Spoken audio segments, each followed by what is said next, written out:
Hello and welcome to Down the Vent. My name's Joe, and today we're going to take a look at Cash and Guns from Repos Productions. Let's check it out.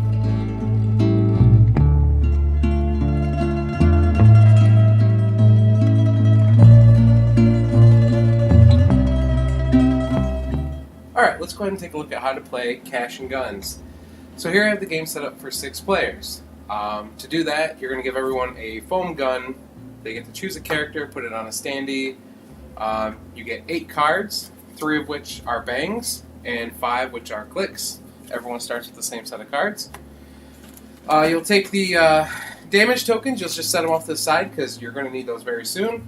You have the diamond ward token, and then you're going to take the boss's desk, or I think it's the boss's desk, and you're going to give that to the oldest player. They get to start with it. Then you'll shuffle all the loot cards here, and then you'll put 8 out, and then you'll take the governor's desk token, and you'll put that out there as well. And then you're ready to go. That's it. And to play Cash and Guns is pretty simple. So each round you're going to go through your cards here, and you can look at them, and you're going to choose whether to play a click or a bang. And essentially your goal in the game is to have the most money worth of loot cards at the end of the game. Well, to do that, you have to stay in the round and not get shot. So bangs are what are going to give you wounds, and if you ever get 3 wounds, you will be out of the game. You're dead. But clicks are just kind of bluffing. So this is essentially a bluffing game where you're trying to trick your friends into being scared to staying around. So this first round, I want to try and play nice. So I, as Farah, will just play a click.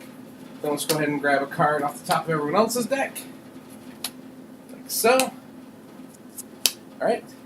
And the boss here is kind of like the moderator for the game. They're going to say, 1, 2, 3, and everyone's going to choose a target and point a gun at another person. So go 1, 2, 3, and we'll just real quick pretend we're doing it here. I'll point one at me. We'll point one at that guy. We'll point one at the boss here. And the boss will point at me too. And yeah, so there we go. So we have 2 pointing at the boss, which is Yoko. I have 2 pointing at me, Mr. Black and Deacon over there. Mr. Black has 1 at him, and James is safe, nobody's pointing at him, and Deacon's safe, nobody's pointing at him. So now, the boss is going to count down again, 3, 2, 1, and you have to either decide if you want to stay in the round and, take your chances of possibly getting shot, or if you want to back out and be safe.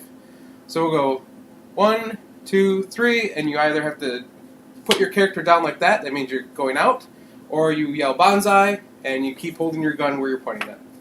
But before we do that, the boss gets to choose one person that must re-aim their gun. So the boss is going to choose me because I'm pointing at her, and I have to re-aim. I cannot re-aim it back at the same person, so I have to change to someone else. Well, I don't like that James is playing it safe over there and not having anyone pointing the gun at him, so I'm going to change my gun to point at James instead. Now, we'll do the countdown, 3, 2, 1. I'm terrified because I have 2 guns pointing at me. Everyone else, they want to take the chance. Okay? So anyone who went out of the round will take their bullet card and discard it face down. They do not flip it up, so you don't see if I used a click or a bang this turn. It adds a little bit of mystery to the game. Anyone that's pointing their gun at me will take their bullets and do the same thing. And then we go to the fun part, starting with the boss and seeing who they were actually shooting. Oh, the boss was actually shooting with me too. So I had 3 people. So I could have died if I stayed in. So we'll go ahead. We'll see if James shot. Bang. So Mr. Black gets shot. That means he actually gets knocked out of the round as well, but he also gets a wound token, so he's 1/3 of the way to being dead. If Mr. Black was pointed at James, you actually would reveal both at the same time, and then both of them could take damage. And then, see here, Nikita shot the boss, but it was just a click, so that gets discarded face up like that. The bang gets discarded as well. And then no one else gets to reveal their cards. That's it. So now, starting with the boss or the person closest to the left of the boss, they'll start taking loot cards. So this is where you get to the interesting part of the game. There's money, like this is $10,000. That's just worth $10,000 at the end of the round.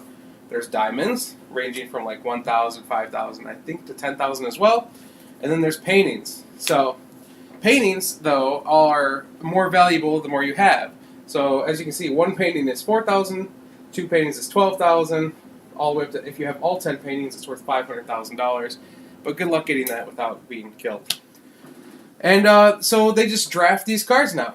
So the big boss is going to try and go for paintings. They'll go ahead and put it face down like that so no one knows what they have anymore. James here just wants to take some diamonds, because whoever has the highest amount of diamonds at the end of the game gets a $60,000 diamond bonus as well. So if you have a bunch of diamonds at the end of the game, you'll get that nice bonus. Mr. Black doesn't get to loot because he got shot. I don't get to loot because I backed out. So it goes to Nikita. Nikita's going to take the other painting because we don't want the big boss here to get all those. Deacon wants to be the boss. So they're going to take the boss desk here. And at the beginning of the next round, they will actually be the one making the calls and doing the countdown and stuff like that. So Yoko's going to grab 10,000 here.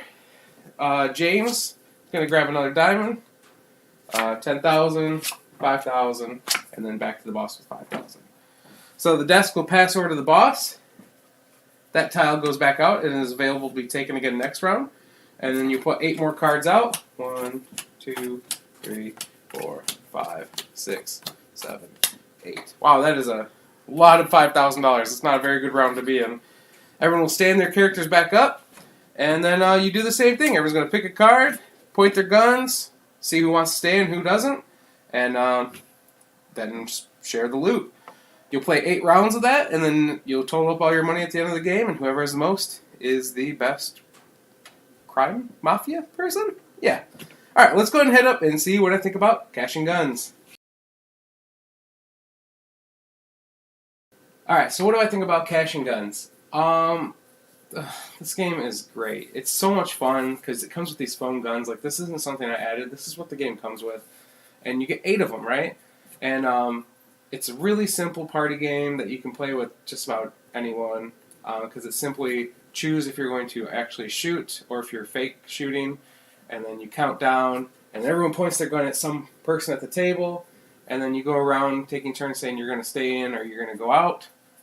And yeah, then everyone flips over their cards, and if you got shot, you get shot, and if you didn't, then you possibly get to stay in and get some loot. I mean, I love it. It's so simple, but so brilliant. I mean, and the phone, it wouldn't be as good if you're just pointing your finger, right? You need these. This adds a lot. It's just a gimmick, I know, but I love gimmicks, and this adds a lot to the game. There's different guns you can get with expansions and stuff like that that I don't have yet, but this is a good, solid party game. It's always fun, especially when you get 8 people and everyone's like, like screaming at each other and saying, "Why are you pointing at me? You said you were going to point at me," and things like that. So, and then whoever has the most money at the end of the game wins. But you have to be alive to win. So it's the ultimate push your luck type of game. And how much do you trust someone? Yeah, it tells you a lot about your friends sometimes too. So. Really cool game. Highly recommend you check it out. It's not too expensive a game, so you should probably just add it to your collection as long as you're okay with pointing guns at your friends or your family. But who isn't? So, yeah, that's what I think about Cash and Guns. 2 thumbs up. Until next time, though, my name's Joe, and you've been watching Down the Vent. Bye.